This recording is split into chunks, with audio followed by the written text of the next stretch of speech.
মায়ের কাছ থেকে আসার পর এটা কিন্তু আমার প্রথম ভিডিও। তো মায়ের কাছে যখন ছিলাম তখন কিন্তু অনেকটাই দেরি করে ঘুম থেকে উঠলাম। তো এইখানকে যেহেতু এসছি শ্বশুরবাড়ি বলে কথা, তখন তো একটু ভোর ভোর উঠতেই হবে, তাই না?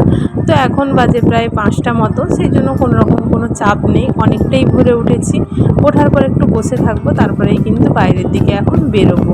তো যাই হোক, শুভ সকাল বন্ধুরা, কেমন আছো সবাই? আশা করছি সবাই অনেক ভালো আছো, সুস্থ আছো। আমি অনেক ভালো আছি, সুস্থ আছি। তো এখন থেকে আমি চেষ্টা করব তোমাদের সামনে ডেলি আমার লাইফস্টাইল তুলে ধরা। তোমরা যদি দেখতে চাও তো অবশ্যই কমেন্ট করে জানাবে। তো দেখো, ছেলে কিন্তু এখনও ঘুমোচ্ছে, আমি কিন্তু উঠে পড়েছি। তো দেখতেই পাচ্ছ কতটা সকাল আছে। আর এখানে যেন অনেকগুলো পাখি বসেছিল, কিন্তু যেই আমি ক্যামেরাটা অন করেছি সেই কিন্তু পাখিগুলো চলে গেল। আর যেহেতু গাছটা আছে, যার জন্য কিন্তু বাতাসটাও খুব সুন্দর আছে আমার এই জানলাটা দিয়ে, কিন্তু ক্ষেতের ভিউটা দেখা যায় না। তো যাই হোক, চলো সারাদিন কি করি না করি সবটাই কিন্তু তোমাদের সঙ্গে শেয়ার করব। তো সবটা বললে সবটা কিন্তু কখনোই শেয়ার করা যায় না, যতটুকু সম্ভব ততটুকুই কিন্তু সবার সঙ্গে শেয়ার করা হয়ে ওঠে। তো যাই হোক, দেখো প্রথমে এই বাড়িটা ঝাঁটিয়ে নেব।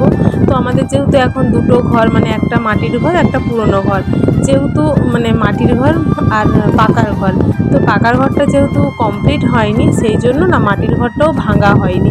তো পাকার ঘরটাও যত বড়, মাটির ঘরটাও কিন্তু ততই বড়, যার জন্য ঝাঁটানো না অনেকটাই চাপের ব্যাপার হয়ে যায়। তো জাস্ট মানে দুটো ঘর ঝাঁটিয়ে নিলাম, তারপরে কিন্তু বাইরেটাও ঝাঁটিয়ে নিয়েছি। তখন আর কোনোরকম কোনো ভিডিও করিনি। আর রাত্রের বাসন আজকে ছিল না, যেহেতু কালকে নিমন্ত্রণ বাড়ি ছিল, তো সেই জন্য সেইখানে খেয়েছিলাম, সেখানে আর ভিডিও করা হয়নি। তো সেই জন্য সকালে আজকে ধোয়াধুয়ির কোনোরকম কোনো চাপ ছিল না, সেই জন্য ঘরটাকে ঝাঁটিয়ে তো চলে গেলাম মা ছেলে দুজন মিলে ব্রাশ করতে। ছেলে উঠে পড়েছে। তো এখন দেখো, ছেলেকে ব্রাশ করানোর পর খাওয়াচ্ছি ওষুধ। আর আমার গোল্টু পাপাকে দেখো, চিকু যেখানে গোল্টু পাপাও সেখানে। তো দেখছে দাদাকে আমি কি কি খাওয়াচ্ছি। আর ছেলের কালকে রাত্রে ড্রাই ফ্রুটসগুলো আমার ভেজানো হয়নি, আমি ভুলে গেছি।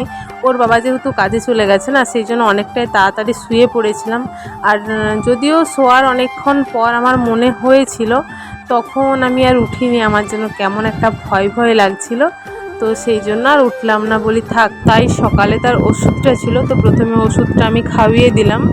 তো ওষুধটা খাইয়ে এখন চলে যাবো সোজা রান্নার ঘরে, যেটা আমার মানে এখন থেকে শুরু হবে আর কি সারা দিনের কাজ। তো যদিও এখন প্রচুর গরম পড়েছে, তাই তাড়াতাড়ি কমপ্লিট করে নিই।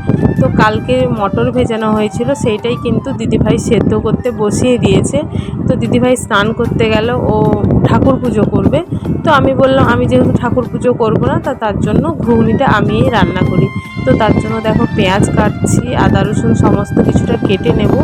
আর এখন প্রচণ্ড পরিমাণে গরম, সেই জন্য যতটা সকাল সকাল করব ততটাই কিন্তু নিজের সুবিধে, না হলে কষ্টটা কিন্তু নিজেরই হবে। আর ছেলেকে আমি স্কুলে পাঠাইনি, যেহেতু প্রচণ্ড গরম। আর হাতটা যেহেতু ভাঙা আছে না, সেই জন্য মানে একটু মানে ভেপে যাবে, সেটার একটা ভয় থাকে। যদিও আমি সাথে ছোট ফ্যান দিয়ে পাঠাই, তবু তো বাচ্চা মানুষ, মানে ফ্যানটা যদি কেউ নিয়ে নেয় বা ফেলে দেয়, ভেঙে দেয় টানা হিচড়া করতে, সেই জন্য আর রিস্ক নিই না, বলি প্রচণ্ড গরম। আর এখন স্কুলটাও কিন্তু সকালে হচ্ছে না, হচ্ছে 10টার সময়, তো সেই জন্য আর পাঠাইনি। তো যাই হোক, মেন টপিক আমার ভিডিওটা যেটা আজকে ছিল সেটাই তো তোমাদের সঙ্গে শেয়ার করে নিই। তোমরা কিন্তু অনেকেই জিজ্ঞাসা করছো আমার বাড়ি কোথায়, আমার বাড়ি কোথায়।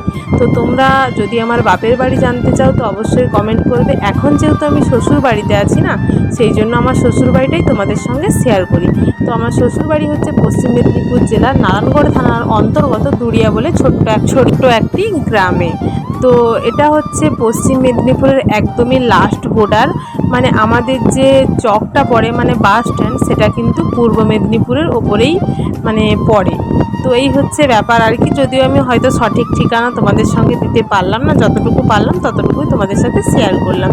তো দেখো, দেখতে দেখতে ঘুগনিটা আমার রান্না হয়ে গেল। আর ঘুগনিটা কিন্তু মানে খুবই সুন্দর সেন্ট উঠছিল, কি বলবো তোমাদের, এত সুন্দর সেন্টটা উঠছিল না, সেটা আমি তোমাদেরকে বলছিলাম। তোমরা যদি খেতে চাও তো অবশ্যই চলে এসো। আর দেখো একটা দাদু না কত সুন্দর লাউ দিয়ে ডুগডুগি বানিয়ে গান শোনাতে এসেছিলো, সেটাই কিন্তু মানে শুনছিলাম। আর গোল্টু সোনা কিন্তু আমাদের নাচ করছিল। তো তারপরে দেখো মানে ঘুগনি হয়ে যাওয়ার পর পরোটা বানালাম। তো পরোটা বানানোর পর দেখো এখন কিন্তু নিয়ে বসে পড়েছি খাওয়ার জন্য। তো ওদিকে দেখো গোল্টু আর গোল্টুর মা খাচ্ছে, এদিকে কিন্তু আমি খাচ্ছি। তো চলো এই ভিডিওটি এই পর্যন্তই।